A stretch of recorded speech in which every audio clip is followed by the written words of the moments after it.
తల్లికి అభిషేకం జరిగింది. అభిషేకం జరిగిన తర్వాత మరి క్షీరసాగరం తండ్రి కదూ, తన కూతురు ఇప్పుడు అవతారంలో తనకి కుమార్తెగా వచ్చింది. తానెంత అదృష్టాన్ని పొందాడు. క్షీరాబ్ధితనయ అని పిలుస్తున్నారు.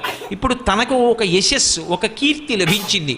అందుకే ఆవిడ కట్టుకోవలసినటువంటి పచ్చని పట్టుపుట్టాన్ని గబగబా వెళ్ళి ఆ పాలసముద్రం, ఆ క్షీరసముద్రం తీసుకొచ్చి ఆవిడికి సమర్పించింది. కాబట్టి కట్టంగ పచ్చని పట్టుపుట్టపు దోయి ముదితకు తెచ్చి సముద్రుడిచ్చే. దిగ్గజములన్నీ కూడా గంగాజలాల్ని తీసుకొచ్చి తమ తొండములు జాపి ఆ కలశములతో అమ్మవారికి అభిషేకం చేస్తున్నాయి.